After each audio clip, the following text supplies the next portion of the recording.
Hello everyone. अगर आप JIV के INIFS के मॉड्यूल बी को जल्दी और इफेक्टिवली रिवाइज करना चाहते हैं तो आप बिल्कुल सही जगह पर हैं। इस वीडियो में हम सिर्फ 90 मिनट में कंप्लीट मॉड्यूल बी को कवर करेंगे। इम्पॉर्टेंट कॉन्सेप्ट को बिल्कुल सिंप्लीफाइड तरीके से समझेंगे जो आपको एग्ज़ाम के लिए फुल्ली प्रिपेयर्ड करेगा। ये वीडियो सिर्फ रिवीजन के लिए नहीं बल्कि कंसेप्ट को क्रिस्टल क्लियर करने के लिए बनाया गया है, तो वीडियो को एंड तक ज़रूर देखें क्योंकि इसमें आपको मिलेगा हर वो की पॉइंट्स जो एग्ज़ाम में आने के चांसेस हैं। चलिए शुरू करते हैं। हमारा इकोनॉमिया वर्ड से डिराइव हुआ है जिसका मतलब होता है हाउस मैनेजमेंट। दैट मीन्स आप यदि हाउस होल्ड का मैनेजमेंट कर रहे हैं लिमिटेड फंड के साथ तो इसे हम लोग कहते हैं इकोनॉमिक्स। दैट मीन्स इकोनॉमिक्स वो साइंस है, ह्यूमन बिहेवियर का वो साइंस है जो कि कंसर्न है स्केयर मीन्स एलोकेशन, जो हमारे पास स्केयर मीन्स और रिसोर्स है उसके एलोकेशन से रिलेटेड ये कंसर्न है। ठीक है, तो दिस इज रिगार्डिंग इकोनॉमिक्स। तो इकोनॉमिक्स के बारे में पहला पॉइंट हमने देखा और उसके बाद हम लोग नेक्स्ट पॉइंट देखते हैं। Let us see the next point.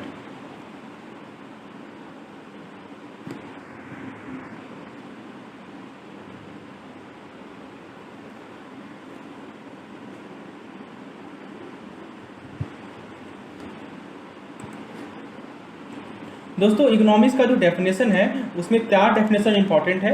पहला है वेल्थ डेफिनेशन, दूसरा है वेलफेयर डेफिनेशन, तीसरा स्कार्सिटी, चौथा ग्रोथ। आइए हम लोग शॉर्ट में डिस्कस करते हैं चारों डेफिनेशन को। वेल्थ डेफिनेशन दिया गया था एडम स्मिथ के द्वारा 1776 में।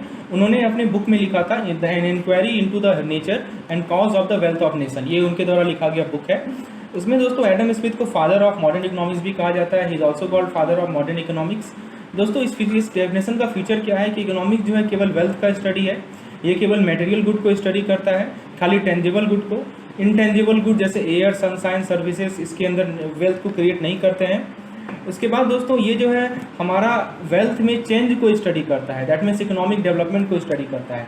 ठीक है, इसका इस डेफिनेशन का क्रिटिसिज्म भी है कि यहाँ पे वेल्थ को ज़्यादा इंपॉर्टेंस दिया गया है, केवल टेंजिबल मटेरियल गुड्स को ही कंसिडरेशन में लिया गया है और मेंस के वेलफेयर को यहाँ पे मेंशन नहीं किया गया है। चलिए उसके बाद दोस्तों हम लोग नेक्स्ट डेफिनेशन पे आते हैं। Let us move to the next definition which is the definition of welfare definition which is given by Marshall. तो दोस्तों मार्शल ने ये कहा कि इकोनॉमिक्स जो है वो हमारा मैनकाइंड का स्टडी है। ठीक है, ये एग्जामिन करता है part of individual and social action which is most closely connected with the attainment and with the use of material requisite of wellbeing. तो दोस्तों इस डेफिनेशन का फीचर क्या है, यहाँ पे स्टडी ऑफ मैनकाइंड कहा गया है। इकोनॉमिक्स को कहा गया है कि ये मैनकाइंड का स्टडी है। यहाँ पे वेल्थ को और मैनकाइंड को दोनों पे जोर दिया गया है, एम्फेसाइज किया गया है। और दोस्तों यहाँ पे इकोनॉमिक एस्पेक्ट ऑफ लाइफ को स्टडी किया गया है। इस डेफिनेशन का पॉजिटिव एस्पेक्ट तो हमने देख लिया। नेगेटिव एस्पेक्ट क्या है दोस्तों कि हमारा इकोनॉमिक और नॉन इकोनॉमिक एक्टिविटी के बीच में जो डिफ्रेंसिएशन किया गया है वो इम्प्रैक्टिकल है और इलॉजिकल है और केवल मटेरियल एस्पेक्ट को यहाँ पे कंसिडर किया गया है। जो हमारे पास थर्ड डेफिनेशन है तो वो है हमारा स्कार्सिटी डेफिनेशन। स्कार्सिटी डेफिनेशन दिया गया था लॉर्ड रॉबिन्स के द्वारा।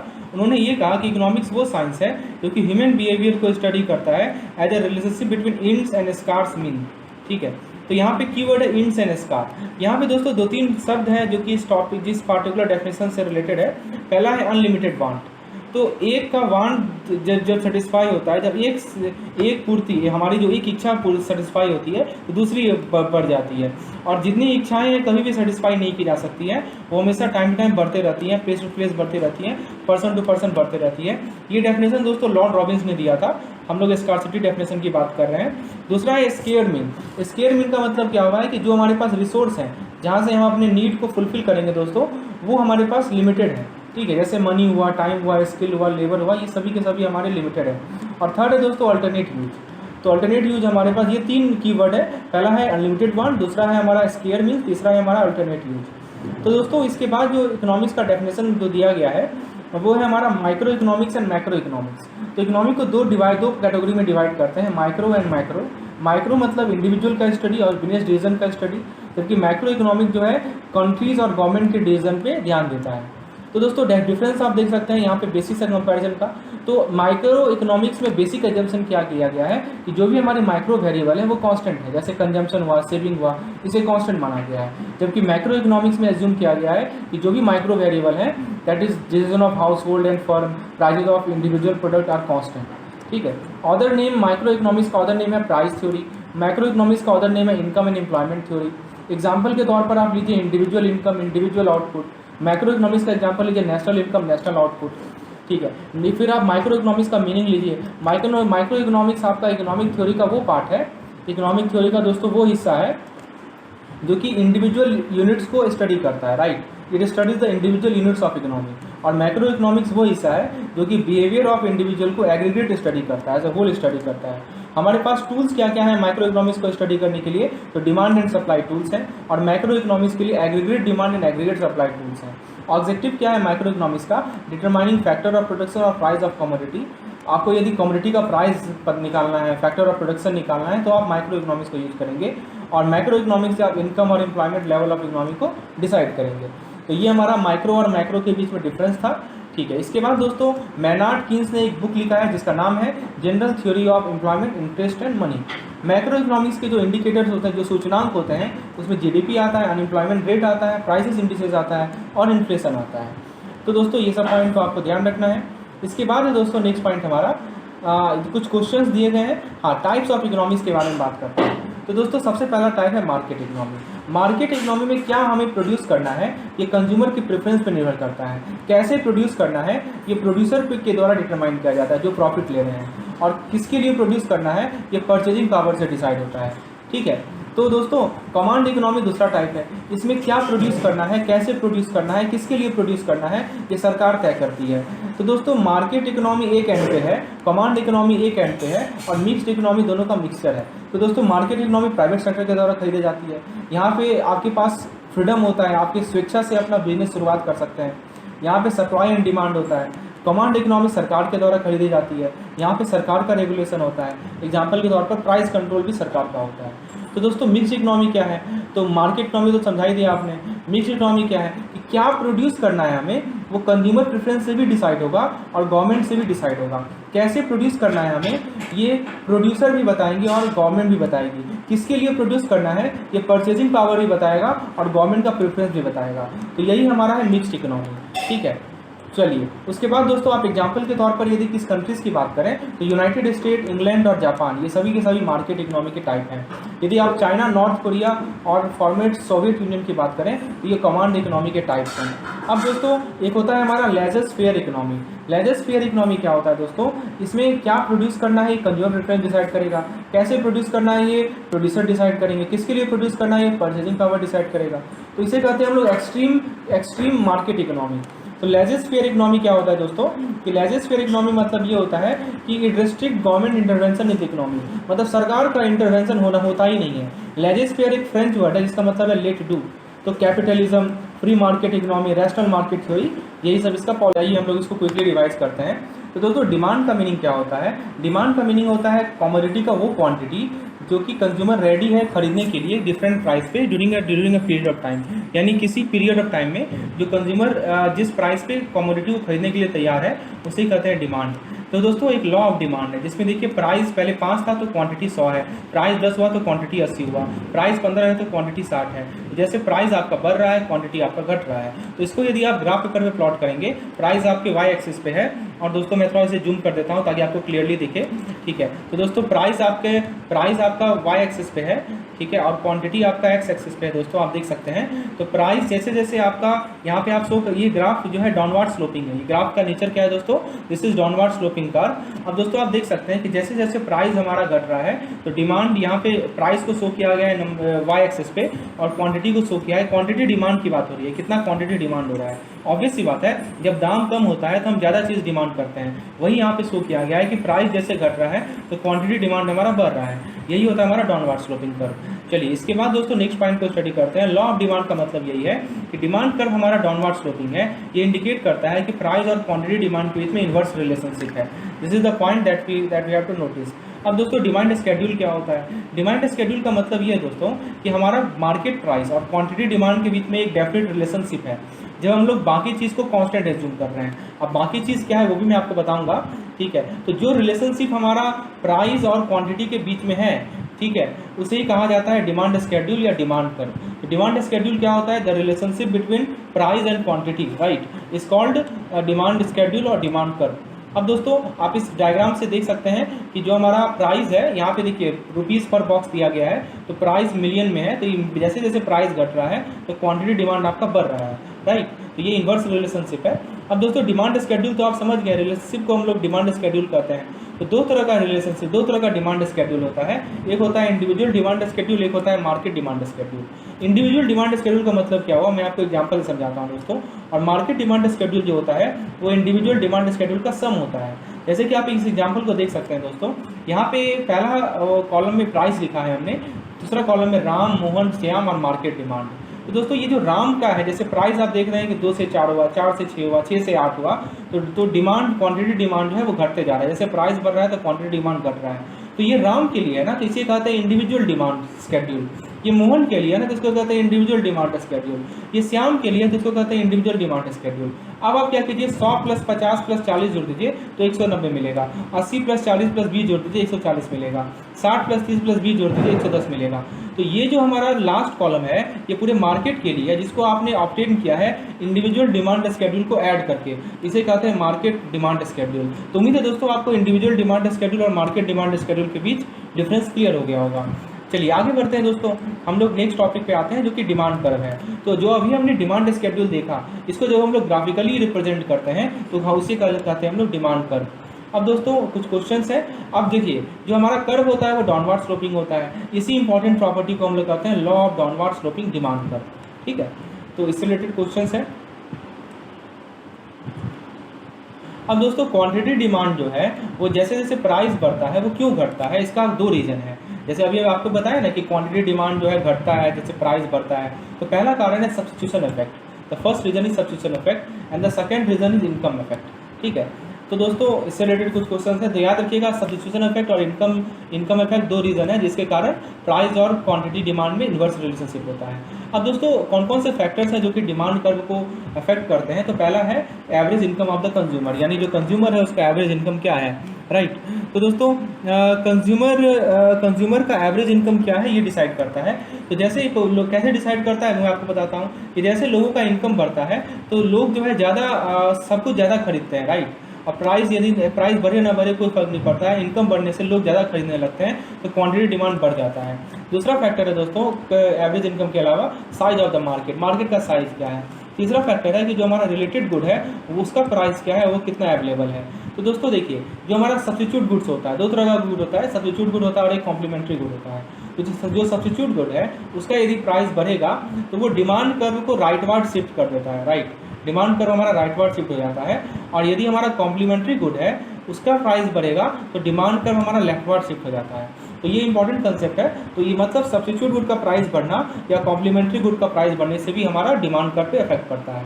तो दोस्तों यहाँ पे रिलेटेड गुड्स का प्राइस आप 2 तरह से समझ सकते हैं, सब्स्टिट्यूट गुड्स और कॉम्प्लीमेंट्री गुड्स। सब्स्टिट्यूट गुड्स मतलब जिसको हम लोग दूसरे के प्लेस में यूज कर सकते हैं। अब देखिए जैसे एक गुड्स को दूसरे के प्लेस में यूज कर सकते हैं वो हमारा सब्स्टिट्यूट गुड्स होता है। तो जैसे एक सब्स्टिट्यूट गुड का प्राइस बढ़ेगा तो उसका जो रिलेटेड गुड्स है उसका डिमांड भी बढ़ जाएगा।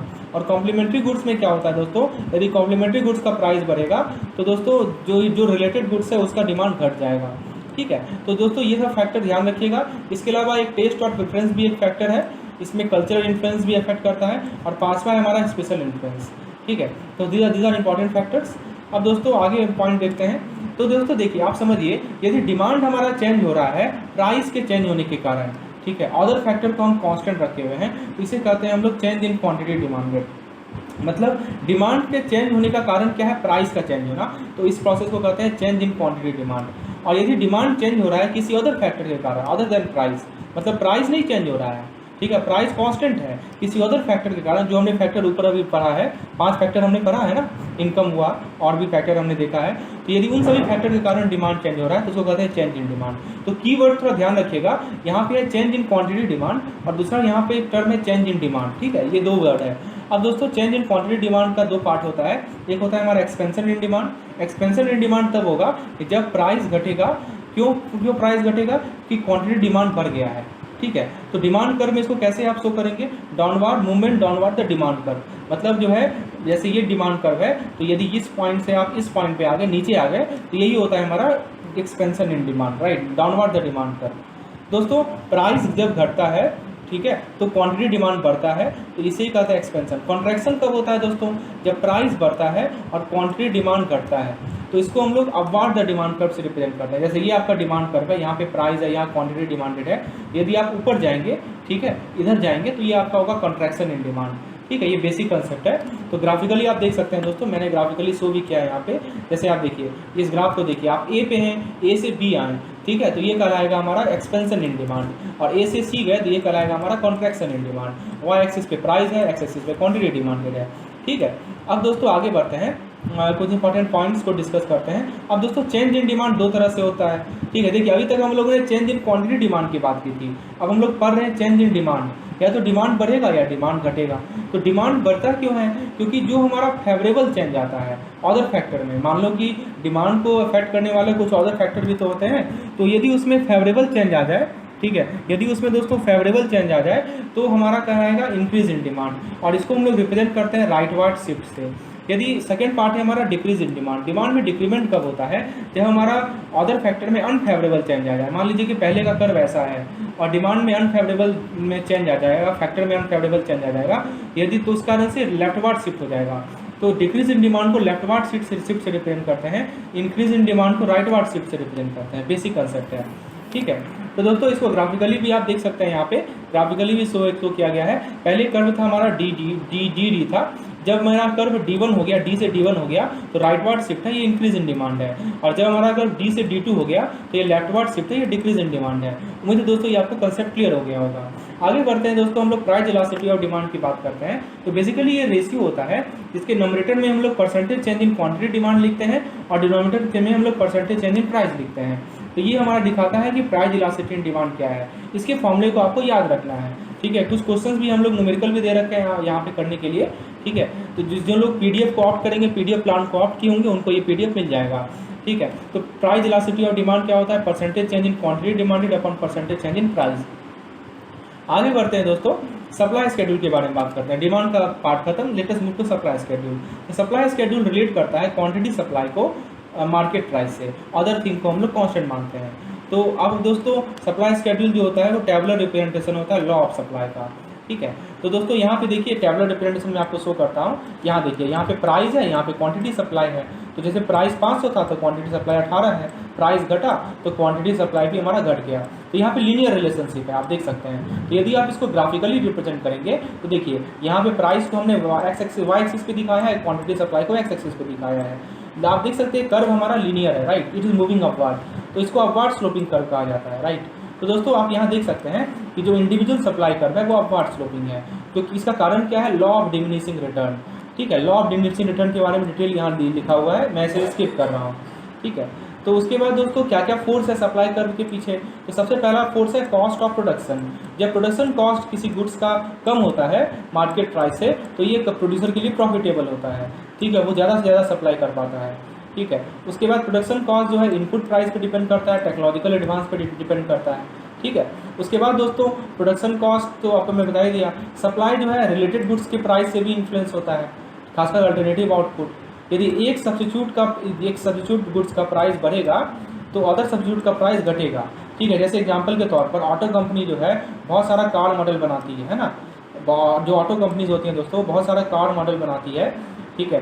तो यदि मान लीजिए कि एक मॉडल का डिमांड ज़्यादा है और इसका प्राइस बढ़ जाएगा, है ना, तो दोस्तों वो क्या करेगी? Switch over more of their assembly line to making that model, वो ज़्यादा से ज़्यादा उस मॉडल को बनाएगी और दूसरे मॉडल का सप्लाई घट जाएगा। इसीलिए कहा गया है कि जो आपका सब्स्टिट्यूट प्रोडक्ट है उसका प्राइस बढ़ता है तो अदर सब्स्टिट्यूट का प्राइस सप्लाई घट जाता है, ठीक है। गवर्नमेंट पॉलिसी का भी इन्फ्लुएंस है यहाँ पे सप्लाई पे, राइट। कुछ इसके अलावा वेदर एंड इनोवेशन का भी इन्फ्लुएंस है सप्लाई कर्व पे। तो दोस्तों ये सब अदर फैक्टर्स है जो कि सप्लाई कर्व को अफेक्ट करते हैं। इसके बाद है दोस्तों, अब देखिए सप्लाई कर्व के लॉन्ग मूवमेंट, तो इसे कहते हैं हम लोग चेंज इन क्वांटिटी सप्लाई। यदि चेंज इन क्वांटिटी सप्लाई कर रहे हैं तो मतलब ये इसका मतलब क्या हुआ कि आपका यदि क्वांटिटी सप्लाई चेंज हो रहा है प्राइस के कारण, राइट, तो इसको कहते हैं हम लोग movement along the supply curve. तो ये दो तरह का मूवमेंट हो सकता है, या तो अपवर्ड मूवमेंट हो सकता है, या अपवर्ड मूवमेंट को एक्सपेंशन इन सप्लाई कहेंगे, या तो डाउनवर्ड मूवमेंट होगा इसको कॉन्ट्रैक्शन इन सप्लाई कहेंगे, ठीक है। तो जब भी मूवमेंट जब भी क्वांटिटी सप्लाई चेंज होगा प्राइस के कारण, किसके कारण? प्राइस के कारण, तो उसको कहते हैं movement along the supply curve, ठीक है। इसको ग्राफिकली भी आप देख सकते हैं। दूसरा है हमारा शिफ्ट इन सप्लाई कर्व। तो यहाँ पे सप्लाई चेंज किस कारण से हो रहा है, प्राइस के कारण चेंज नहीं हो रहा है, किसी अदर फैक्टर के कारण चेंज हो रहा है, उसको कहते हैं shift in supply curve. Shift भी दो तरह का होता है, एक होता है राइट वार्ड शिफ्ट, एक होता है left ward shift. Right ward shift में सप्लाई बढ़ेगा, यहाँ पे फेवरेबल चेंज होता है अदर फैक्टर में। लेफ्ट वार्ड शिफ्ट में सप्लाई घटेगा या अनफेवरेबल चेंज होता है अदर फैक्टर में। ठीक है, शिफ्ट इन सप्लाई कर्व को आप यहाँ देख सकते हैं, जैसे इंक्रीज इन सप्लाई है तो यहाँ ये देखिए सप्लाई का राइट वार्ड शिफ्ट हो गया, यदि हमारा डिक्रीज इन सप्लाई है तो सप्लाई का लेफ्ट वार्ड शिफ्ट हो गया। ठीक है, चलिए तो ये सब पॉइंट को ध्यान रखना है। अब आगे बढ़ते हैं दोस्तों। अब दोस्तों इक्विलिब्रियम की बात करते हैं। तो जो हमारा सप्लाई और डिमांड है वो आपस में इंटरेक्ट करता है इक्विलिब्रियम प्राइस इक्विलिब्रियम क्वांटिटी को प्रोड्यूस करने के लिए। तो मार्केट इक्विलिब्रियम उस प्राइस और उस क्वांटिटी पे आता है जहाँ पे सप्लाई का फोर्स और डिमांड का फोर्स बैलेंस में हो। ठीक है, ये होता है हमारा मार्केट इक्विलिब्रियम।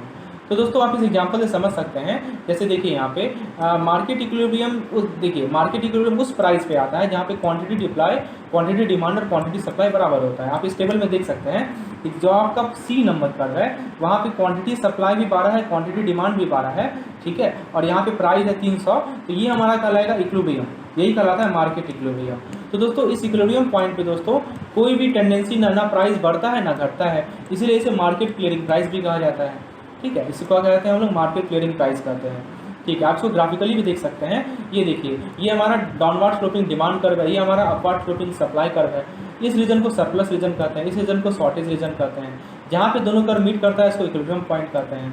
मैं आप लोगों को शॉर्ट में समझा रहा हूँ दोस्तों, मैंने डिटेल एक्सप्लेनेशन अपने वीडियो लेक्चर में दे रखा है, जो मेरा प्राइवेट वीडियो लेक्चर्स है उसमें मैंने डिटेल एक्सप्लेनेशन दे रखा है, सभी को समझाया है। ठीक है, तो इक्विलिब्रियम कर्व में मूवमेंट होता है, कोई भी चीज़ हमेशा इक्विलिब्रियम की तरह मूव करना चाहता है, ये सब चीज़ मैंने समझाया है दोस्तों। ठीक है, तो ये पॉइंट को ध्यान रखना है, इसे कहते हैं हम लोग equilibrium curve, this is called equilibrium curve. Okay, चलिए तो इक्विलिब्रियम क्वांटिटी और ये तो हमने समझ लिया। ठीक है, जहाँ पे सप्लाई और डिमांड कर्व इंटरसेक्ट करता है वहाँ पे ना शॉर्टेज होता है ना सरप्लस होता है। ठीक है, इसे कहते हैं हम लोग इक्विलिब्रियम डिमांड कर्व। अब दोस्तों इस पर हमने केस स्टडी डाल रखा है, आप केस स्टडी यदि PDF ऑप्ट किए तो अटेंड कर सकते हैं। ठीक है, इस पार्टिकुलर मार्केट इक्विलिब्रियम पे। ठीक, और भी कुछ क्वेश्चंस हैं, कुछ हर एक साल दोस्तों आप देखते होंगे ग्राफिकल क्वेश्चन पूछे जाते हैं, तो मैंने अपने वीडियो लेक्चर्स में इन सभी क्वेश्चन का एक्सप्लेनेशन दे रखा है। चलिए, तो ये था हमारा डिमांड। मनी का डेफिनेशन, मनी का डेफिनेशन क्या है कि कैसा कोई भी चीज़ जो कि आपको ये 4 फंक्शन परफॉर्म करके दे। क्या क्या 4 फंक्शन, आइए जरा देखते हैं। सबसे पहला फंक्शन है कि ये मीडियम ऑफ एक्सचेंज हो, यानी कि आप एक्सचेंज करने का एक मीडियम हो। दूसरा हो दोस्तों इसे आप वैल्यू को मेजर कर सकें। तीसरा हो दोस्तों कि ये वैल्यू का स्टोर कर सके over time, store of value over time. ठीक है, दैट मीन्स आप मनी को जो है एक पीरियड तक होल्ड कर सकते हैं और उसको आप फ्यूचर पेमेंट के लिए फाइनेंस कर सकते हैं। और फोर्थ है दोस्तों ये स्टैंडर्ड होता है डेफर्ड पेमेंट के लिए। ठीक है, दैट मीन्स डेफर्ड पेमेंट का मीनिंग क्या हुआ दोस्तों कि मनी जो है आप इससे फ्यूचर रिसिप्ट और पेमेंट भी कर सकते हैं कॉन्ट्रैक्ट में मनी के द्वारा। तो ये 4 फंक्शन है, medium of exchange, measure of value, store of value over time, standard for deferred payment. तो ये 4 फंक्शन आपको मनी परफॉर्म कर सकता है। ठीक है, अब हम लोग बात करते हैं मनी सप्लाई की। Let us talk about money supply. Money supply का मतलब क्या होता है दोस्तों कि हमारे पास सर्कुलेशन में मनी का कितना स्टॉक है, हमारे अर्थव्यवस्था में सर्कुलेशन में कितना स्टॉक है मनी का किसी भी गिवन पॉइंट ऑफ टाइम में, इसे हम लोग कहते हैं मनी सप्लाई। मनी सप्लाई को मेजर करने के लिए दोस्तों हमारे पास सबसे पहला टूल है वो है नैरो मनी। नैरो मनी यानी कि जिसे हम लोग M1 कहते हैं, नैरो मनी को हम लोग M1 भी कहते हैं। ये इसका डेफिनेशन क्या है, currency with the public plus demand deposit with the banking system plus other deposit with the RBI। तो दोस्तों इसके अंदर 3 चीज़ इंक्लूडेड है। पहला है कि पब्लिक के पास कितना करेंसी है, दूसरा है demand deposit with banking system कितना है, और तीसरा है दोस्तों कि RBI के पास अदर डिपॉजिट कितना है। तो तीनों को आप कंबाइन करेंगे तो आपको मिलेगा नैरो मनी। दूसरी बात है दोस्तों M2 को हम लोग ब्रॉड मनी कहते हैं। तो M2 जो होता है वो होता है M1 plus saving bank deposit और post office saving bank. Post office saving bank का जो डिपॉजिट होता है उसको आप यदि M1 में जोड़ देंगे तो आपको मिल जाएगा M2। तीसरी बात है दोस्तों M3 होता है दोस्तों M1 plus time deposit with the banking system. M1 में यदि आप टाइम डिपॉजिट को जोड़ देंगे तो हो जाएगा आपका M3। और M4 होता है दोस्तों M3 plus all deposit with the post office saving bank. Post office saving bank में जितने भी तरह के डिपॉजिट हैं उसको यदि आप M3 में जोड़ देंगे तो आपका M4 आ जाएगा। ठीक है, सॉरी M3 हमारा ब्रॉड मनी होता है दोस्तों, मैं आपको बताता हूँ। दोस्तों देखिए इसमें क्या है कि आपको नेशनल सेविंग सर्टिफिकेट को एक्सक्लूड करना है। दोस्तों ये एक सवाल पूछा जाता है कि जो पब्लिक के पास करेंसी होता है उसका कैलकुलेशन कैसे किया जाए। उसको निकालने के लिए दोस्तों आप क्या कीजिए कि सर्कुलेशन में जो करेंसी है उसमें से कैश जो बैंक हेल्ड कर रही है उसको माइनस कर दीजिए। दैट मीन्स आप क्या कीजिए कि करेंसी इन सर्कुलेशन, ठीक है, सर्कुलेशन में जो करेंसी है वो पहले लिख दीजिए और उसमें से माइनस कर दीजिए cash held by bank. Bank कितना कैश हेल्ड कर रही है उसको सेपरेट कर लीजिए, तो आपको मिल जाएगा कि करेंसी विद पब्लिक, जनता के पास कितनी करेंसी है। ठीक है, अब दोस्तों जरा बात करते हैं डिमांड डिपॉजिट का। डिमांड डिपॉजिट का मतलब क्या होता है, ऐसे सवाल पूछा जाता है दोस्तों, इसको ध्यान से सुनिएगा। डिमांड डिपॉजिट का मतलब होता है दोस्तों जितने भी लाइबिलिटीज़ हैं जो कि डिमांड पे पेबल होंगे, राइट, और इसके अंदर हमारा करंट डिपॉजिट आता है। मतलब जब जब जब आदमी डिमांड करेगा, जब कस्टमर डिमांड करेगा, हमें पे करना पड़ेगा। ठीक है दोस्तों, यदि आपसे पूछा जाए कि एफडी या आरडी क्या डिमांड डिपॉजिट है, तो नहीं, ये टर्म डिपॉजिट है, टाइम डिपॉजिट है।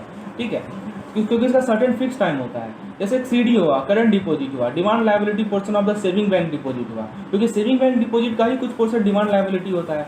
Margin held against LC guarantee, ये भी हमारा डिमांड डिपॉजिट है। बैलेंस इन overdue fix deposit demand deposit है। कैश सर्टिफिकेट डिमांड डिपॉजिट है।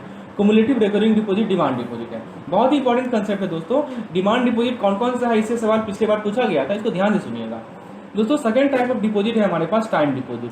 टाइम डिपॉजिट जैसा कि नाम ही है, ऐसा डिपॉजिट जिसको हम लोग टाइम पे करेंगे, राइट, जिसको हम लोग कहाँ पे करेंगे, विच आर पेबल, डिमांड पे नहीं करेंगे, टाइम पे करेंगे। इसके अंदर एफडी आता है, कैश सर्टिफिकेट आता है, cumulative and recurring deposit RD आता है, right, time liability portion of saving bank deposit आता है, यानी सेविंग बैंक डिपॉजिट का टाइम लायबिलिटी पोर्शन। दोस्तों आप लोगों को पता हो ये हमारा क्विक रिवीजन सेशन है, तो मैं थोड़ा सा आप लोगों को इंपॉर्टेंट पॉइंट से समझा रहा हूँ। उसके बाद दोस्तों हम लोग सेकंड पार्ट पे आते हैं इस यूनिट का, जो कि है हमारा इन्फ्लेशन। ठीक है, इन्फ्लेशन का मतलब होता है दोस्तों सस्टेन राइजिंग। एक दोस्तों मैं आपको ट्रिक बताता हूँ, चलिए, तो M1 M2 M3 M4 तो आपको समझ में आ गया। ठीक है, अब दोस्तों इन्फ्लेशन को हम लोग डिस्कस करते हैं। इन्फ्लेशन का मीनिंग होता है कि आपका जो गुड्स एंड सर्विसेज हैं उनके प्राइस में राइज होना, राइट, जो उनका जनरल लेवल है प्राइस का वो बढ़ना, इसे कहते हैं हम लोग इन्फ्लेशन। ठीक है, तो इन्फ्लेशन का इफेक्ट क्या पड़ता है कि हमारा परचेजिंग पावर घटता है। ठीक है, इन्फ्लेशन का क्या इफेक्ट पड़ता है दोस्तों कि हमारा परचेजिंग पावर घटता है।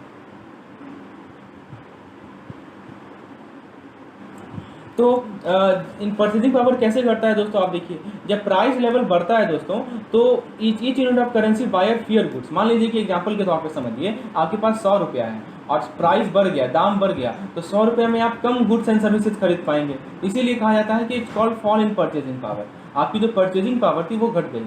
उसके अलावा सेकंड फैक्ट क्या है, it is also erosion in the purchasing power of money. ठीक है, जो हमारा इंटरनल मीडियम ऑफ एक्सचेंज है उसका लॉस हो जाता है, रियल वैल्यू का लॉस हो जाता है। तो दोस्तों इन्फ्लेशन जो है पॉजिटिव का इफेक्ट भी देता है, नेगेटिव इफेक्ट भी देता है। नेगेटिव इफेक्ट क्या होता है दोस्तों इन्फ्लेशन का, तो नेगेटिव इफेक्ट है loss in stability in the real value of money and other monetary terms of a time. तो नेगेटिव इफेक्ट क्या है इन्फ्लेशन का दोस्तों कि हमारा जो रियल वैल्यू ऑफ मनी है उसके स्टेबिलिटी में लॉस आता है। ठीक है, और जो हमारा दूसरे मॉनेटरी आइटम्स हैं उसके स्टेबिलिटी में लॉस आता है। ये हमारा इन्फ्लेशन का नेगेटिव एस्पेक्ट है। दोस्तों एक कंसेप्ट है मनी मल्टीप्लायर का।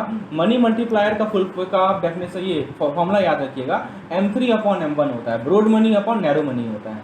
ठीक है, अब दोस्तों ये तो हमने नेगेटिव एस्पेक्ट देखा इन्फ्लेशन का। पॉजिटिव एस्पेक्ट क्या है इन्फ्लेशन का कि हमारा जो रिसेशन फेज होता है दोस्तों, हम लोग रिसेशन के बारे में बात करेंगे बिजनेस साइकिल में। तो जो इकोनॉमिक रिसेशन आता है, इकोनॉमिक मंदी जिसे कहते हैं हम लोग, तो उसको अवॉइड करने में आपको हेल्प करता है ये। ठीक है, उसको अवॉइड करने में ये हमारा हेल्प करता है। We are talking about inflation. और दोस्तों डेट रिलीफ में भी हेल्प करता है, क्योंकि जो रियल लेवल ऑफ डेट होता है उसको घटा दिया जाता है। तो दो इसका पॉजिटिव एस्पेक्ट है, इकोनॉमिक रिसेशन को मिटिगेट करना और जो डेट रिलीफ प्रोवाइड करना, right. This are two important positive aspect of inflation.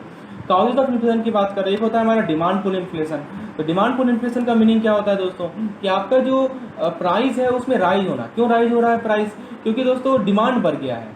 ठीक है, इसीलिए कहा गया है इसको डिमांड पुल इन्फ्लेशन। तो जब भी आपका डिमांड सप्लाई से ज़्यादा होता है दोस्तों, हम लोगों ने डिमांड एंड सप्लाई में पढ़ा था कि जब भी डिमांड सप्लाई से ज़्यादा होता है तो शॉर्टेज होता है, और दोस्तों इसलिए प्राइस बढ़ता है। तो डिमांड के कारण जब प्राइस बढ़ता है तो उसे कहते हैं डिमांड पुल इन्फ्लेशन। ठीक है, देखिए यहाँ वही लिखा हुआ है demand pull inflation. Second type of inflation है दोस्तों cost push inflation. Cost push inflation में क्या होता है दोस्तों, इन्फ्लेशन हो रहा है, क्यों हो रहा है, क्योंकि कॉस्ट ऑफ प्रोडक्शन जो है बढ़ गया है, राइट। जो हमारे इंपॉर्टेंट गुड्स एंड सर्विसेज हैं उसका कॉस्ट ऑफ प्रोडक्शन बढ़ गया है, जहाँ पे कोई अल्टरनेटिव हमारे पास अवेलेबल नहीं है। ठीक है, मतलब हमारे पास जो हमारा जो प्रोडक्शन कॉस्ट बढ़ने के कारण यदि इन्फ्लेशन आ रहा है तो उसे कहते हैं हम लोग कॉस्ट पुश इन्फ्लेशन। तो एक हमने देखा डिमांड पुल इन्फ्लेशन, एक हमने देखा कॉस्ट पुश इन्फ्लेशन। अब जरा हम लोग देखते हैं कि इन्फ्लेशन को कैसे मेजर किया जाए। तो दोस्तों इन्फ्लेशन का मतलब तो समझ में आ गया होगा आपको कि जो हमारा प्राइस है उसके जनरल लेवल में इंक्रीज होना। तो आप इन्फ्लेशन को कैलकुलेट करेंगे प्राइस इंडिसेस से। किससे कैलकुलेट करेंगे? प्राइस इंडिसेस से। ठीक है, तो कैसे कैलकुलेट करते हैं दोस्तों? आप जो है ईयर ऑफ इंटरेस्ट से प्राइस इंडेक्स को लेते हैं और उसे बेस ईयर को and subtracting the base year from it, base year को उसे सब्ट्रैक्ट करते हैं और फिर बेस ईयर से उसे डिवाइड करते हैं। ठीक है, तो उसको फिर 100 से मल्टीप्लाई करते हैं तो आपको मिलता है परसेंटेज चेंज इन इन्फ्लेशन। ठीक है, तो फॉर्मूला आप देख सकते हैं दोस्तों, price index in current year minus price index in base year upon price index in base year into 100, तो ये आपको दे देगा inflation in the base year. ये फॉर्मूला काफ़ी इंपॉर्टेंट है। चाहे डब्ल्यू, अब देखिए मैं आपको बताता हूँ कि 3 इंपॉर्टेंट प्राइस इंडेक्स कौन कौन से हैं। पहला है, 4 है दोस्तों। पहला है हमारा होलसेल प्राइस इंडेक्स, दूसरा है फूड इन्फ्लेशन इंडेक्स, तीसरा है कंज्यूमर प्राइस इंडेक्स और चौथा है दोस्तों हमारा GDP deflator. So these are 4 price indices available with us. So now let us discuss each one of them. First begin with WPI, that is wholesale price index. तो दोस्तों wholesale price index economic adviser announce करती है। WPI reflect करता है कि आपका जो basket of good है उसके प्राइस में क्या चेंजेस आ रहे हैं, right. What is the change in the level of price of a basket of good at a wholesale level. किस लेवल पे? होलसेल लेवल पे, यानी होलसेल लेवल पे आपके पास जो गुड्स का बास्केट है उसके प्राइस में क्या चेंजेस आ रहे हैं, ये WPI आपको दर्शाता है। दूसरी बात, भारत में WPI का दूसरा नाम है हेडलाइन इन्फ्लेशन। ये भी याद रखिएगा, इसे हेडलाइन इन्फ्लेशन भी कहते हैं। ये ऑफिशियल इन्फ्लेशन इंडेक्स है जो कि पॉलिसी डिसीजन के लिए यूज होता है। तो यदि आपसे पूछा जाए कि पॉलिसी डिसीजन के लिए कौन सा इंडेक्स यूज होता है तो आप बोलेंगे WPI यूज होता है। सेकेंड इंडेक्स है हमारे पास फूड इन्फ्लेशन इंडेक्स। ठीक है, तो दोस्तों WPI का जो अनाउंसमेंट होता है वो मंथली होता है। ठीक है, और जो हमारा फूड ग्रुप का इंडिसेस होता है और फ्यूल ग्रुप का इंडिसेस होता है इसका अनाउंसमेंट वीकली होता है। यानी कि जो मैं आपको फूड इन्फ्लेशन इंडेक्स बता रहा हूँ इसका अनाउंसमेंट वीकली होता है दोस्तों, और WPI का अनाउंसमेंट मंथली होता है। कौन अनाउंस करता है WPI को? तो इकोनॉमिक एडवाइजर अनाउंस करते हैं। जो हमारे पास थर्ड इन्फ्लेशन इंडेक्स है वो है कंज्यूमर प्राइस इंडेक्स, शॉर्ट में जिसे हम लोग CPI कहते हैं। तो दोस्तों CPI को हम लोग कोर इन्फ्लेशन भी कहते हैं। जैसे हमने WPI को हेडलाइन इन्फ्लेशन कहा, वैसे CPI को कोर इन्फ्लेशन भी कहते हैं। याद रखना काफ़ी आसान है, C से कोर, C से कंज्यूमर। ठीक है, चलिए CPI क्या रिफ्लेक्ट करता है दोस्तों कि आपका जो बास्केट ऑफ गुड है उसके प्राइस में कितना चेंज आ रहा है। गुड्स एंड सर्विसेज दोनों इंक्लूड है। आपके पास जो बास्केट में गुड्स एंड सर्विसेज हैं उसके प्राइस में कितना चेंज आ रहा है, जो कि हाउस होल्ड या तो परचेज कर रही है या तो कंज्यूम कर रही है। यहाँ देखिए हाउस होल्ड लेवल पे बात हो रही है, होलसेल वाला होलसेल लेवल पे बात हो रही थी। दैट मीन्स ये आपको प्राइस मेजर कर रहा है रिटेल लेवल पर, राइट। तो ये जो है कॉस्ट ऑफ लिविंग इंडेक्स है, पॉपुलरली इसे हम लोग कोर इन्फ्लेशन कहते हैं, राइट। चलिए, तो आपको CPI भी समझ में आ गया। तो दोस्तों 4 डिफरेंट इंडेक्स नंबर होते हैं CPI के, वो कौन कौन से हैं? एक होता है CPI-W यानी CPI फॉर इंडस्ट्रियल वर्क, एक होता है CPI-AL CPI for agricultural labour, तीसरा होता है CPI फॉर रूरल वर्कर और चौथा होता है दोस्तों CPI for urban non manual employ. ठीक है, तो ये 4 डिफरेंट इंडिसेस होते हैं हमारे कंज्यूमर प्राइस के। उसके बाद है दोस्तों GDP डिफ्लेटर हमारा लास्ट इंडिकेटर है। तो GDP डिफ्लेटर आपको ये बताता है दोस्तों कि लेवल ऑफ प्राइस ऑफ, देखिए दोस्तों GDP डिफ्लेटर का क्या मीनिंग है वो समझिए कि जितने भी नए domestically produce final goods and services हैं हमारे इकोनॉमी में उसका मेजर क्या है। ध्यान दीजिएगा, definition is very very very important, क्योंकि दोस्तों डेफिनेशन को समझना बहुत जरूरी है कि हमारे अर्थव्यवस्था में जितने भी नए डोमेस्टिकली मतलब भारत के अंदर जितने भी चीज़ प्रोड्यूस हो रहे हैं, गुड्स एंड सर्विस प्रोड्यूस हो रहे हैं, उसका लेवल क्या है, उसके प्राइस का लेवल क्या है। ठीक है, ये GDP डिफ्लेटर आपको बताता है। कभी कभी डेफिनेशन से भी सवाल पूछ लिया जाता है। तो GDP डिफ्लेटर का फॉर्मूला याद रखिएगा, नॉमिनल GDP को नोमिनेटर में, रियल GDP को डिनोमिनेटर में, और रियल GDP को हम लोग बेस प्राइस कहते हैं, नॉमिनल GDP को करंट प्राइस कहते हैं। ये सब ध्यान रखिएगा दोस्तों, एक एक जो मैं एक पॉइंट बता रहा हूँ ना, सबसे क्वेश्चन आता है। करंट प्राइस लिख देगा तो वही नॉमिनल GDP होता है, बेस प्राइस लिख देगा वही रियल GDP होता है। नॉमिनल GDP कैलकुलेट किया जाता है करंट प्राइस के बेसिस पर, रियल GDP कैलकुलेट किया जाता है बेस प्राइस के बेसिस पर, और परसेंटेज निकालने के लिए 100 से मल्टीप्लाई कर देना है। तो इस प्रकार से हमने अपने यूनिट 3 को क्विकली रिवाइज किया। दोस्तों थ्योरी ऑफ इंटरेस्ट में सबसे पहले इंटरेस्ट को समझना जरूरी है। इंटरेस्ट का डेफिनेशन देखिए, इंटरेस्ट का डेफिनेशन क्या कहा गया दोस्तों कि cost of using money, right, share और टाइटल इन प्रॉपर्टी। मतलब दोस्तों इंटरेस्ट जो है हमारा एक तरह का इनकम है। देयर इज इनकम का 4 तरह का इनकम होता है, उसमें से एक इंटरेस्ट है। 3 और कौन कौन से हैं? रेंट हुआ, वेजेज हुआ, प्रॉफिट हुआ। ये सवाल कभी कभी पूछा जाता है कि इनकम के 4 प्रकार कौन कौन से होते हैं, तो आप बोलेंगे interest, rent, wages and profit. ठीक है, चलिए, तो इंटरेस्ट रेट का मीनिंग क्या होता है कि बोरोवर कितना अमाउंट पे कर रहा है लेंडर को। जैसे मान लीजिए कि मैंने आपसे कुछ चीज़ बोरो किया, राइट, पैसा लिया, तो मैं आपको, आप लेंडर हैं, मैं आपको कितना अमाउंट पे कर रहा हूँ, क्योंकि आपके मनी को मैंने सर्टेन पर्पस के लिए यूज किया है, इसे हम लोग इंटरेस्ट रेट कहते हैं। दोस्तों इंटरेस्ट के एलिमेंट्स की बात करें तो 3 तरह के एलिमेंट्स होते हैं इंटरेस्ट के। पहला होता है दोस्तों कि आपने जो लोन दिया है उसमें जो रिस्क इन्वॉल्व है उसके लिए आप पेमेंट लेते हैं। दूसरा है दोस्तों आप ट्रबल इन्वॉल्व है उसके लिए पेमेंट लेते हैं। और तीसरा होता है दोस्तों मनी का यूज़ के लिए आप पेमेंट लेते हैं, जिसे हम लोग प्योर इंटरेस्ट कहते हैं। इसको आप ग्राफिकली यहाँ पे देख भी सकते हैं दोस्तों। तो ये हमारा 3 तरह का एलिमेंट है इंटरेस्ट का, ठीक है। तो दोस्तों आप जरा एक चीज़ को समझिए कि 2 तरह का लोन है दोस्तों, एक होता है हमारा शॉर्ट टर्म अनसिक्योर्ड लोन और एक होता है हमारा सिक्योर्ड लोन, राइट। तो दोस्तों अनसिक्योर्ड लोन में इंटरेस्ट मान लीजिए I1 है, सिक्योर्ड लोन में इंटरेस्ट मान लीजिए I2 है। तो क्या कहा गया दोस्तों कि अनसिक्योर्ड लोन में जो रेट ऑफ इंटरेस्ट होता है वो ज़्यादा होता है as compare to secured loan. और दोस्तों ये एक होता है लॉन्ग टर्म लोन और एक होता है शॉर्ट टर्म लोन। तो लॉन्ग टर्म लोन में जो रेट ऑफ इंटरेस्ट होता है वो ज़्यादा होता है as compare to short term loan. ये बेसिक कंसेप्ट है दोस्तों। हमारा जो रेट ऑफ इंटरेस्ट का पहला थ्योरी है वो है क्लासिकल थ्योरी। क्लासिकल थ्योरी को हम लोग प्रपोन किया था मार्शल एंड फिशर ने, इसे हम लोग डिमांड एंड सप्लाई थ्योरी भी कहते हैं। इसमें दोस्तों 2 चीज़ देखा जाता है कि हमारा रेट ऑफ इंटरेस्ट का क्या इफेक्ट पड़ता है सेविंग पर, ठीक है। What is the effect of rate of interest on saving. तो क्या इफेक्ट है दोस्तों, सिंपल सा चीज़ है, जब रेट ऑफ इंटरेस्ट बढ़ेगा तो जो सेवर्स हैं वो और ज़्यादा पैसा सेव करते हैं, ठीक है। तो क्या होता है दोस्तों, अल्टीमेटली ये मतलब सेविंग बढ़ता है, समझ रहे हैं। रेट ऑफ इंटरेस्ट बढ़ने से हमारा सेविंग बढ़ता है। तो ग्राफिकली आप इसको देख सकते हैं दोस्तों, रेट ऑफ इंटरेस्ट को वाई एक्सिस पे, सेविंग एंड इन्वेस्टमेंट को एक्स एक्सिस पे। तो जैसे जैसे रेट ऑफ इंटरेस्ट बढ़ रहा है वैसे वैसे हमारा सेविंग भी बढ़ रहा है, तो ये डायरेक्टली प्रोपोर्शनल है, ठीक है। वही चीज़ लिखा गया, rate of interest directly with saving. तो एक तो हमने देखा कि रेट ऑफ इंटरेस्ट सेविंग से कैसे डिपेंड करता है। दूसरा है दोस्तों रेट ऑफ इंटरेस्ट इन्वेस्टमेंट से कैसे डिपेंड करता है। तो जैसे आप मान लीजिए कि ये एक फैक्ट्री है, तो फैक्ट्री में प्रोड्यूसर या इन्वेस्टर जो भी हैं उनका लागत है 90 रुपया, और जब वो 100 रुपया डिमांड कर रहे हैं तो उनको 90 रुपया लग रहा है और 3 रुपया उनको इंटरेस्ट देना पड़ रहा है, ठीक है। अब मान लीजिए कल को क्या हुआ कि कॉस्ट ऑफ प्रोडक्शन बढ़ के 93 रुपया हो गया, 93 हो गया, फिर कॉस्ट ऑफ प्रोडक्शन बढ़ के 97 हो गया, लेकिन अभी उनका डिमांड कितना है, 100 रुपया का ही है, जबकि कॉस्ट ऑफ प्रोडक्शन क्या हो रहा है दोस्तों, बढ़ रहा है, राइट। तो यहाँ से आपको क्या पता चल रहा है दोस्तों कि हमारा जो इन्वेस्टमेंट है वो इन्वर्सली रिलेटेड है cost of rate of interest से। जैसे जैसे हमारा रेट ऑफ इंटरेस्ट दोस्तों घटता है, ठीक है, वैसे वैसे हमारा इन्वेस्टमेंट क्या होता है, बढ़ता है, ठीक है। क्योंकि आप देख सकते हैं दोस्तों कि यहाँ पे आपका रेट ऑफ इंटरेस्ट सेम है 3, राइट। तो यहाँ पे मेन चीज़ आपको जो समझना है कि रेट ऑफ इंटरेस्ट और इन्वेस्टमेंट इन्वर्सली वैरी करता है, और रेट ऑफ इंटरेस्ट मतलब रेट ऑफ इंटरेस्ट यदि बढ़ेगा तो लोग कम से कम इन्वेस्ट करेंगे, ठीक है, ये पर्पज़ है। तो दोस्तों हमने 2 कंसेप्ट देखा अभी, रेट ऑफ इंटरेस्ट सेविंग से कैसे वैरी करता है जो कि डायरेक्टली वेरिएशन था, और रेट ऑफ इंटरेस्ट ये रेट ऑफ इंटरेस्ट हमारा डिमांड ये इन्वेस्टमेंट से कैसे वैरी करता है जो कि डायरेक्टली इन्वर्सली वैरी था।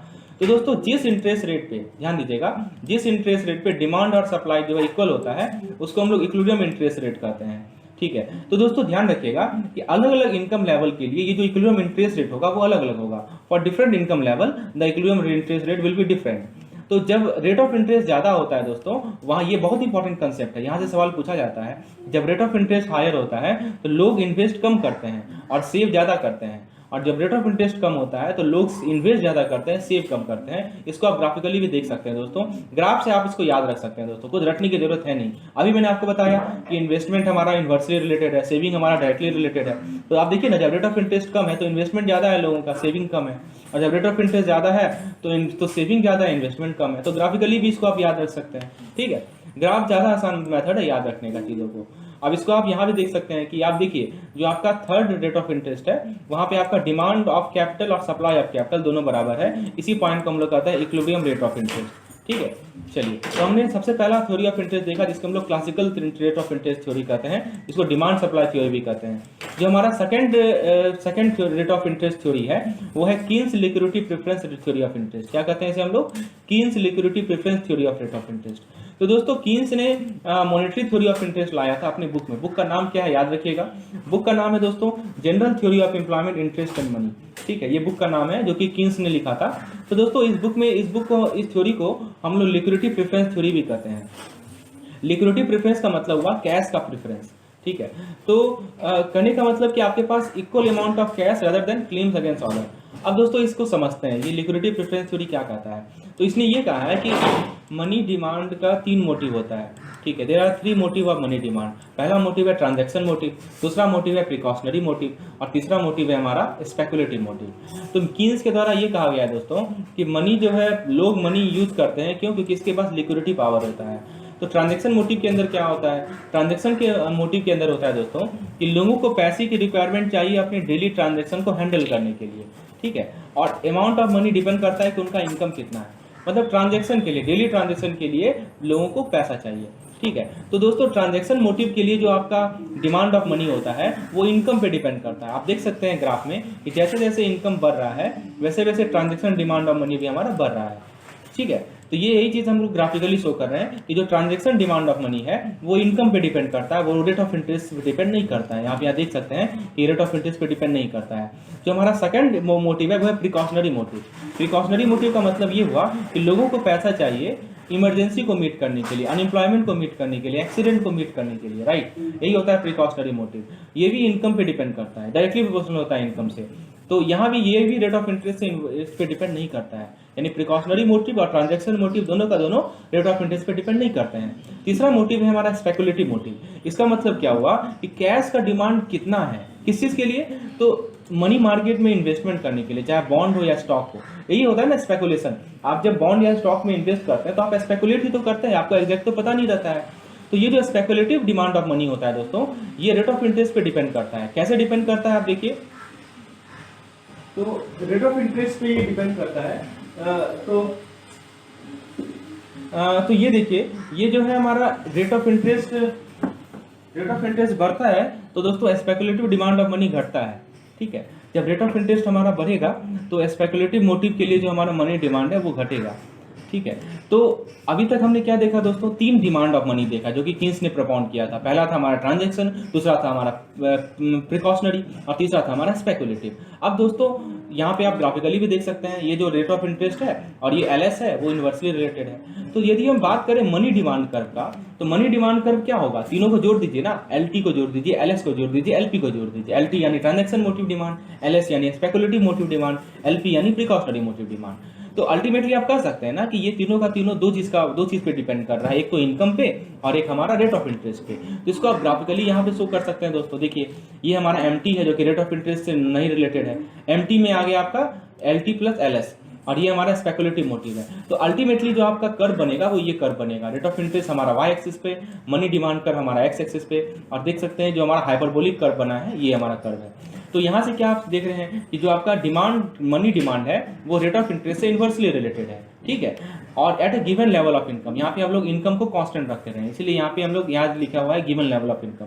मतलब इस कर्व में याद रखिएगा कि हम लोग इनकम को कांस्टेंट रखे हैं, मतलब एक फिक्स्ड इनकम के लिए कर्व को ड्रॉ किए हैं। अब मान लीजिए कि इनकम बढ़ गया तो क्या होगा, है ना, मैंने बोला ना आपको कि एक फिक्स्ड इनकम के लिए ये पार्टिकुलर कर्व ड्रॉ किया गया है, ठीक है। तो मान लीजिए इनकम बढ़ जाएगा ना तो कर्व अपवर्ड शिफ्ट हो जाएगा। जैसे मान लीजिए एक इनकम है आपका ये वाला LP1 और दूसरा इनकम है LP2, तो ये जो I2 है वो I1 से ज्यादा है, इसीलिए अपवर्ड शिफ्ट हो गया। वही मैंने आपको बताया कि जब इनकम बढ़ जाएगा तो कर्व अपवर्ड शिफ्ट हो जाता है। ये चीज आपको समझ में आ गया, हम लोग डिमांड ऑफ मनी समझ लिए। अब बात करते हैं सप्लाई ऑफ मनी का। तो दोस्तों मनी का जो सप्लाई होता है, जैसे कि हम लोगों ने पिछले लेक्चर में भी देखा था मॉनेटरी सप्लाई में, कि वो मॉनेटरी अथॉरिटी डिसाइड करती है और उसको रेट ऑफ इंटरेस्ट से इनवेरिएबल माना जाता है कि रेट ऑफ इंटरेस्ट पे वो डिपेंड नहीं करती है। मॉनेटरी अथॉरिटी कौन है, RBI डिसाइड करती है, गवर्नमेंट ऑफ इंडिया डिसाइड करती है। इसीलिए जो हमारा मनी सप्लाई कर्व है वो वर्टिकल है, वो रेट ऑफ इंटरेस्ट से इंडिपेंडेंट है। तो दोस्तों अब आप क्या करेंगे, डिमांड ऑफ मनी आपको मिल गया, सप्लाई ऑफ मनी मिल गया, तो आप इक्विलिब्रियम तो बता सकते हैं ना। तो दोनों कर्व को एक जगह मर्ज कर दीजिए। तो ये देखिए ये हमारा MS कर्व है, ये हमारा LP कर्व है, लिक्विडिटी प्रेफरेंस कर्व है, ठीक है। तो जिस पॉइंट पे मीट करेगा उसको हम इक्विलिब्रियम कर्व, इक्विलिब्रियम पॉइंट कहेंगे, ठीक है। इसीलिए लिखा गया ऐसे मनी सप्लाई कर्व, इसको लिखा गया मनी डिमांड कर्व। यहाँ पे हमारा रेट ऑफ इंटरेस्ट है, यहाँ पे हमारा क्वांटिटी ऑफ मनी है, ठीक है। तो ये कर्व आपको समझ में आ गया, वही चीज मैंने यहाँ भी ड्रॉ किया है। अब एक चीज समझिए, मान लीजिए कि रेट ऑफ इंटरेस्ट, ये हमारा इक्विलिब्रियम रेट ऑफ इंटरेस्ट है, इसी को समझिए, बहुत इंपॉर्टेंट कंसेप्ट है। यदि हमारा R1 जो है जो हमारा रेट ऑफ इंटरेस्ट है वो इक्विलिब्रियम रेट ऑफ इंटरेस्ट से ज़्यादा है, ठीक है। तो जो हमारा यहाँ पे देखिए